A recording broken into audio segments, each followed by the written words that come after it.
My lords and ladies, dear patrons, I am Lord Blood-Rah, and you have come home to the Cathode Zone, where each week we will explore the shadowy depths of old-time TV. One of the keys to human intelligence is our ability to recognize patterns and, by that recognition, be able to anticipate what's to come next. If we see a circle, then a square, then a circle, then a square, we know the next shape in the pattern is a circle. We not only recognize patterns, but we take comfort in them, because it gives us a sense of predictability, of knowing for certain what's to come. That's why the most frightening thing in life is its utter randomness. Tonight's tale illustrates that point. From the dim, distant year of 1952 comes the darkly surprising tale, The Lost Planet, from Tales of Tomorrow.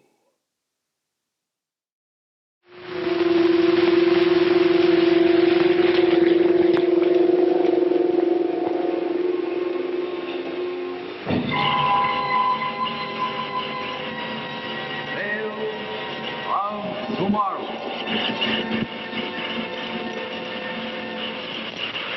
Presented by Chrysler, the name that makes news in watch bands.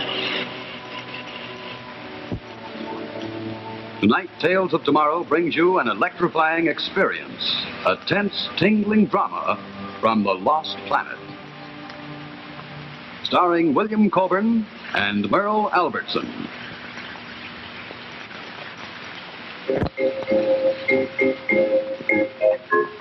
Before we know it, Christmas and Christmas gift shopping will be here. That's why I want to tell you about a very special gift for him. Cigarette? Yes, it is a beautiful box, isn't it? Imported leather with golden tooling and lined with beautiful moire taffeta. A man could use it in so many ways. For cigarettes, jewelry, knickknacks. And even though a box like this would make a grand gift by itself, thanks to Chrysler, you can give it at no extra cost, with the greatest gift of all inside, a set of Chrysler men's jewelry. The finest cufflinks and tie bars are crafted by Chrysler. Here is your signet, the only gold-filled jewelry that's initialed while you wait. Yes, it takes only seconds to insert his own custom look initials and create the gift that's his alone. So give the gift within a gift. Your signet jewelry, just $13.50 for the cufflinks and tie bar in the handsome leather-covered jewel box. If he likes the sparkle of precious stones, he'll love Chrysler's new Normandy set, capturing the beauty of expensive French gold links and set with imported hand-cut jewels in garnet, sapphire, and onyx colors, only $15. Here's another unique Chrysler gift set, golden mesh, inspired by the chain mesh armor of the Crusades, with space for engraving. Only $12.50 in the leather-covered jewel box. If it's crafted by Chrysler, it's made with jeweler's quality to last undimmed through the years. Make it Chrysler for Christmas. Give the gift within a gift. A Chrysler jewelry set in the leather luxury of the Chrysler Jewel Box. And remember, your jeweler will gladly lay away your Chrysler gift set until Christmas for a small deposit. And now Chrysler presents The Lost Planet, starring William Coburn and Merle Albertson.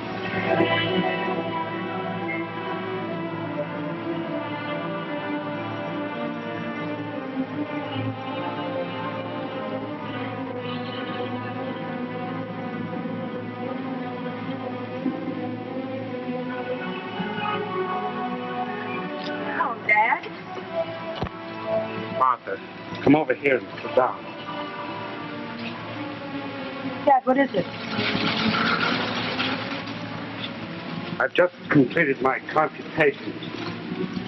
At this time tomorrow, the Earth will be one flaming white inferno. What's happened? That's not our show. Where's that picture coming from?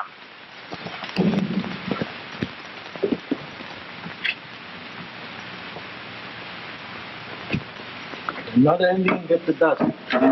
Tired. Go to sleep.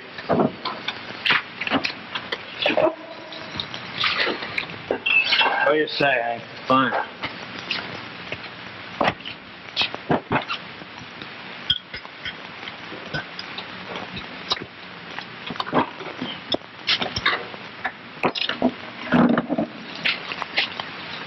Go to bed. Why should I go to bed? Okay, then don't. Don't ever get married, Hank. They're all nuts, the whole Promise bunch you of I them. won't. I will never get married. It ain't one thing, it's another. Why don't you stop? I mean it, Hank. Stop it. Get lost. I'm at a hospital today, and there's nobody there to meet. Gotta grab the bus all the way up here for myself. You knew I was getting out of the hospital today. Where were you, huh? Where are you? Look, remember I got to say a very funny joke about a guy. How do I know what happened? That picture came from out of nowhere. Get a hold of Merle Worcester if you can. What is it? We were cut off. That picture through the window is going out in place of our show. Hey, Walt says we're going back on the air. Mort, how about running a film? We don't have any. Mort, we can't sit on the standby slide for half an hour. Don, Now what? Can you tell us what's happening out here? I don't know. Looks like we just lost the slide chain, too. Jim told me we got to feed some kind of picture to the network. I don't know what we're going to do. Mort's coming out. Get the team started again. All right, stand by, please. Look, will you get back to this? Are you kidding? You can't expect us to do a thing with all this. Let's have it quiet, please. Get Bob Williams. Have him make an announcement. Listen, Don, look, will you tell us what is happening? Picture came from nowhere, Jim, and interrupted our program. Now we're back on the air. I don't get it. Look, Jim, make an apology announcement so we think of something to do. A what? An apology announcement. Go ahead. Look, Bob isn't here. Do it yourself, please, Jim. Me? What'll I say? I don't know anything. Go ahead. Well, look, there's Roger DeCoven. He'll do it. Rod! Hey, wait. Hold him on that camera. Stay right with him. Wait. We're on the air right now. Something went wrong. Look, Whitey, will you watch out, please? Look, Don wants to do a quick apology announcement. We lost a network. Ladies and gentlemen, due to circumstances beyond our control. Why don't you get lost? Look at it. Just like the Sphinx. See no evil, hear no evil. Now, what's the evil? Get some more beer.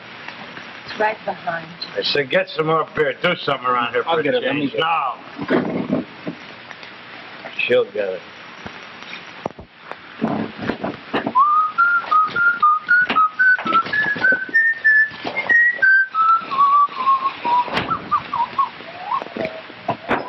Open it.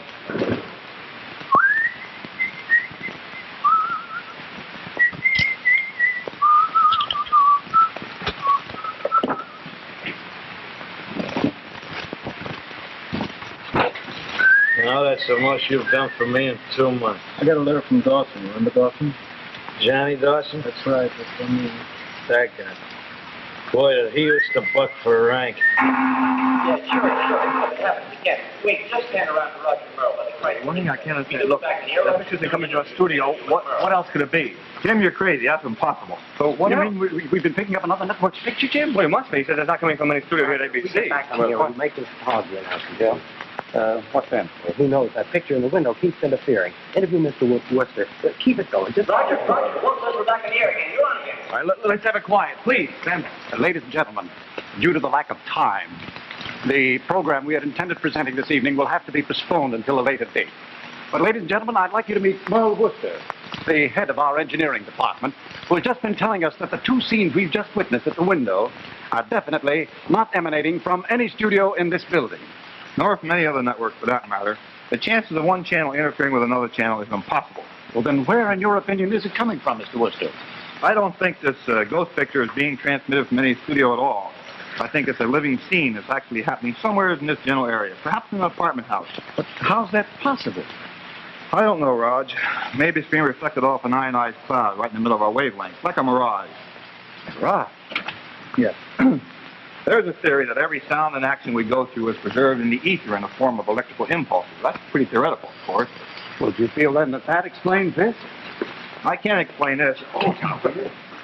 Maybe something's happening in our atmosphere tonight that's accidentally causing the right combination of conditions to produce this special image. You really feel then that the scenes we've been viewing through the window are actually coming from some apartment, some kitchen right here in this vicinity, in this area. Well, they're not coming from a studio. I'll bet my life on. So drink along.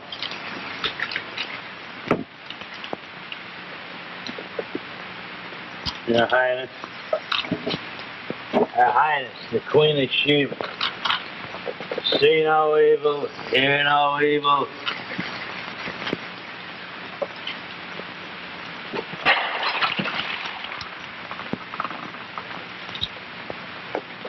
What's everybody so quiet about?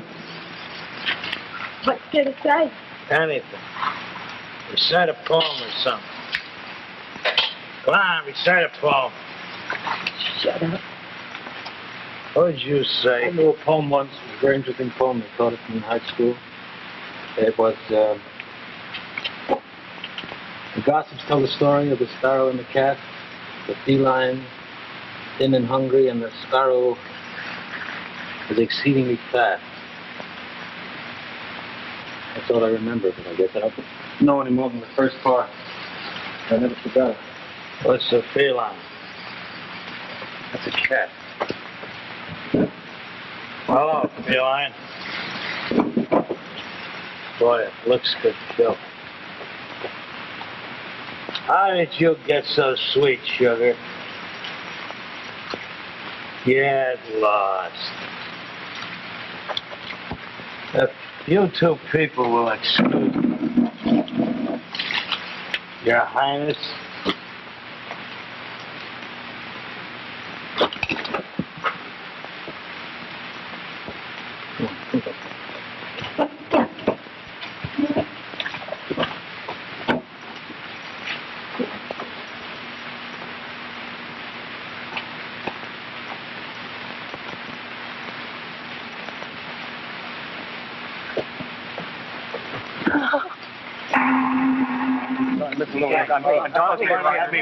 Please, I know you have your problems, but I have mine too. The sponsor expects a commercial. We've got to do a commercial. I'm sorry, Mr. Lewin, but we're not on the air. That's Well, I mean when we get back on the air. there's no guarantee that we're going to stay on the air. Well, This then picture do the keeps coming commercial back over here. and over and We're keep it trying. going We're just in standing case. by with it. Oh, we're back on the air Well, again. cue him, Jim. Cue him. All right, all right. Let's have it quiet, please. Stand by. I know that gift problems can make your head spin. But the problem of figuring out a really different gift for your one and only need not make you stand on your head. Not when Chrysler has just the right gift. A unique gift that sets everything straight. A gift that magically transforms her old watch into a beautiful new bracelet watch fashion. The kind that costs $50 or more. Yes, with a one and only Chrysler Golden Fantasy Band, you actually give her a new bracelet watch for Christmas for just the cost of a band alone. Only $9.95. It's the newest note in fashion watch bands and just about the best idea for her Christmas gift. The new slim fantasy band that transforms even the tiniest watch into a true $50 bracelet watch. It's Golden Fantasy by Chrysler. Remember the name. She'll always remember the gift. And whichever style you choose, jewel set or tailored, you can be sure it's right. Yes, the newest Golden Fantasy fits and flatters her watch, whether it's any shape or size. And see how this bracelet band expands.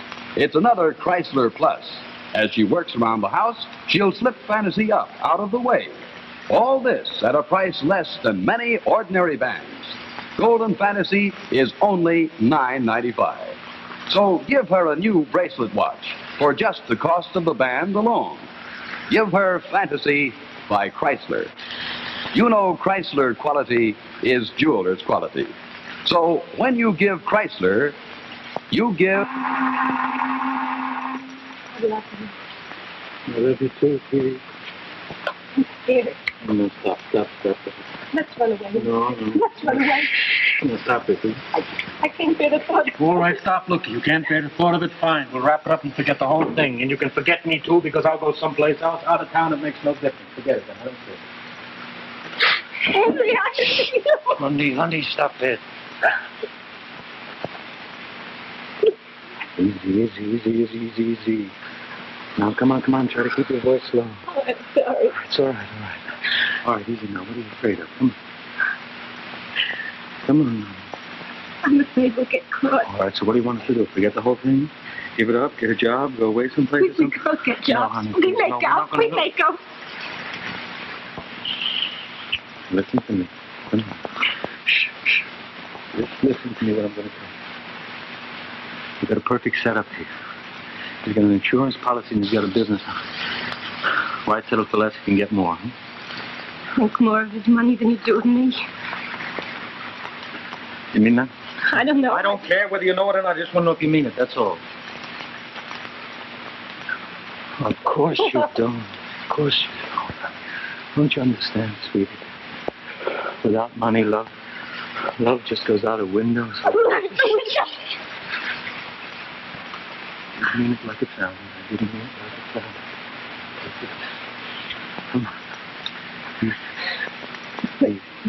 When's it going to happen? In a couple of hours, just a couple of hours, when everybody in the building goes to sleep. What if he screams? He's not going to What scream. if he goes? He's not going to scream. I told you he wouldn't scream.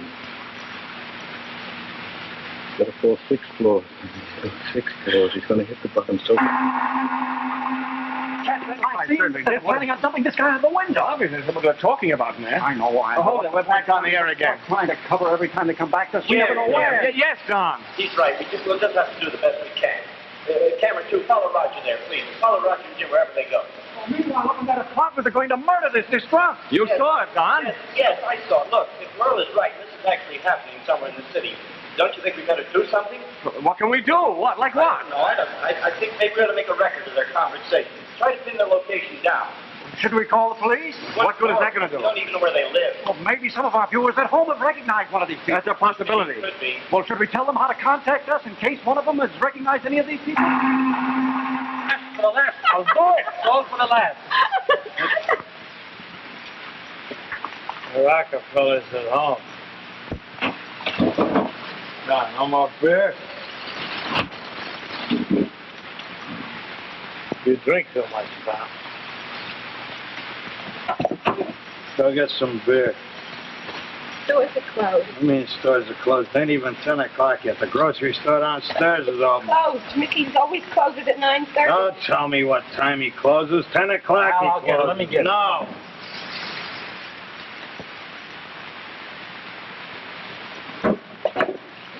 I'll get it. It's higher education, 1952. You know, she went to college.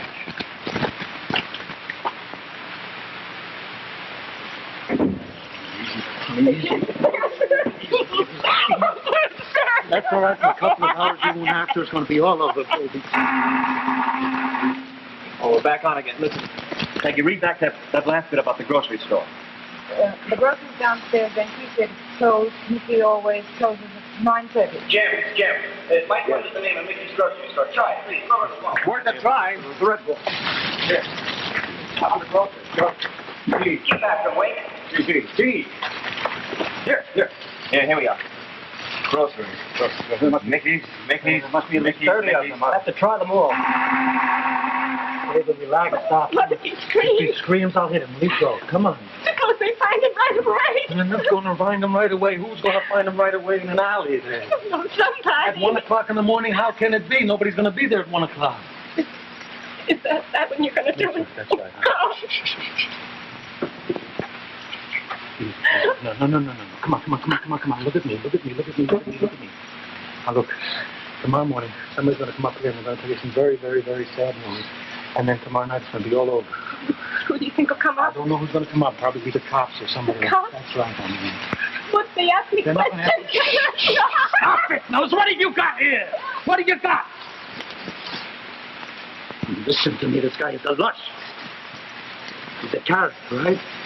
That's right. He gets so drunk, honey, that he lights a cigarette and almost burns himself to death. He gets so drunk, this guy. He drinks and he falls down a flight of stairs.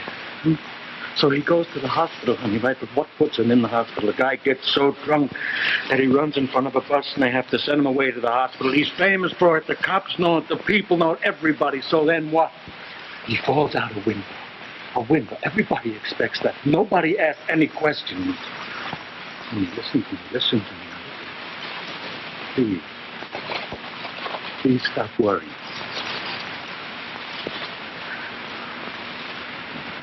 You think everybody will be asleep? Yes, they will. You sure? Sure. And everybody always sleeps very good on Ninth Avenue. Ninth Avenue. Stay with him, wait. Here's the Mickey's grocery store here at 48th Street, 9th. Wait a minute, there's another one, 24th and 9. And here's one at 63rd Street. There's 3 of them. Jim, why don't we try? Yes, Don? Why don't we try all of them?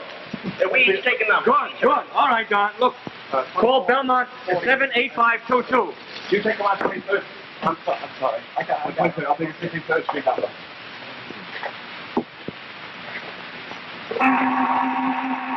Good, easy, does it? Come on, honey. Easy. Come on, that's the girl. Shh. It'll be over soon. Come on. Yes, that's right. His name is Al. Well, do you know anybody by that name? Well, I want to find out if there's somebody in the neighborhood by that name. Well, he's a medium-sized fellow. He buys beer in your store. He has a wife. Her name is Jean. No, I don't know their last name. You don't know anyone that fits that description. Oh, all right. Thank you. Any luck? Still raining. Don, how about you? No good. Still no answer? Must be closed. But keep on trying. They must be busy. We got to keep on ringing.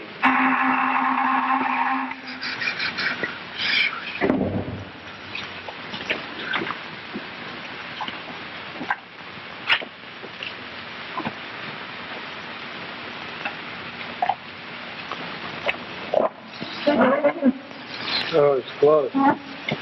We usually do it. Close about 9:30. Oh, Cooks. What Cooks? What's going on? I was telling her the stores would probably be closed. I know what you were doing. What Cooks? What's going on? What's happening? Don't get excited. What do you mean don't get excited? How long has this been going on? Now, come on, use your head.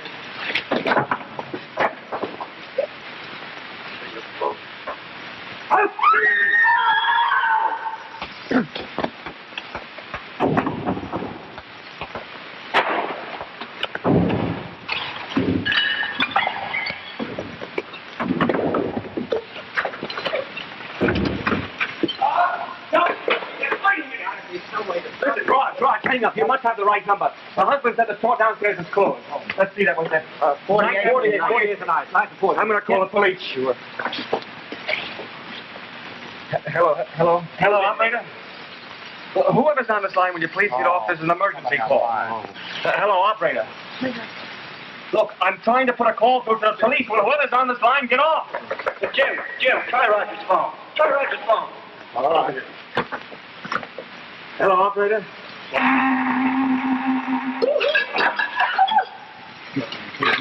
Not even fine. Just leave me alone. No, if we had to take the chance if he would have screamed, honey, would have been all over clear. Let's run away.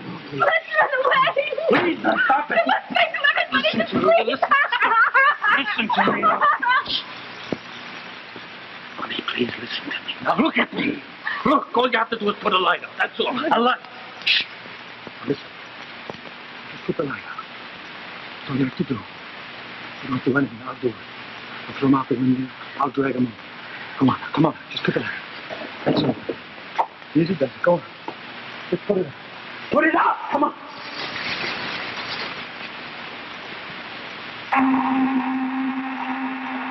This is a matter of life and death, officer.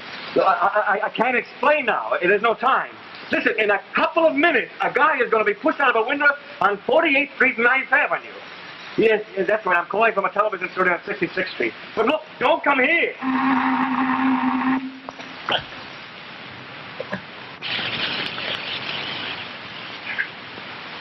Do you think that he was hurt? did, we would have known by now.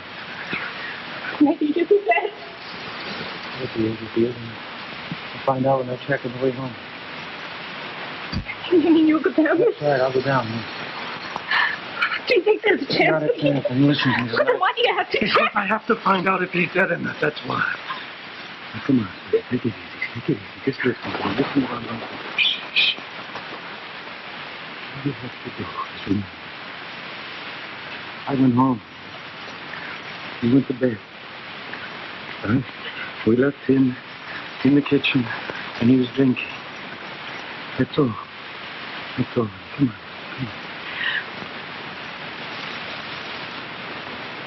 What's the matter? All night long, I felt like. What'd you feel? I don't know. If it's somebody that... Who's what? Come on. It's somebody that's watching. No, look, don't be silly. There's nothing over there. Big, clear, blank wall. Nobody can hear you. I know. Haven't you? No. It's just your imagination. Here it is, baby. That's all it is.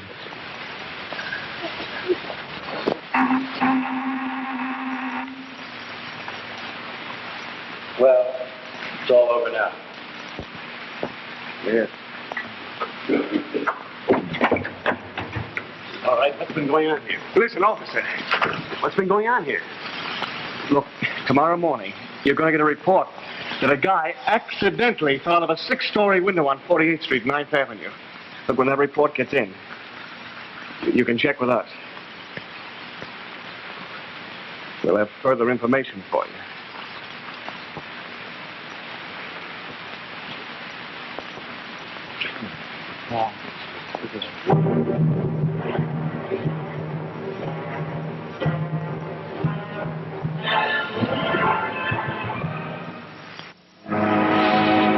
The Window was an original television play by Frank DeFelitta.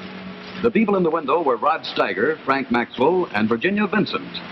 The players appearing in the opening sequence of The Lost Planet were William Coburn and Merle Albertson. The secretary was played by Muppet Peter. The following people were played by themselves: Jim Walsh, floor manager; Roger DeCoven, announcer; Robert F. Lewine, agency executive; Merle Wooster, chief engineer; Don Medford, director; Mort Abrams, producer.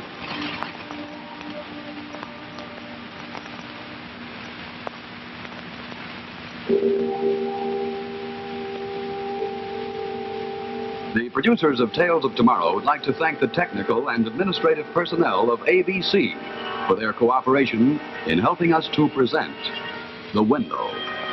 We hope you found it an exciting and different kind of television experience.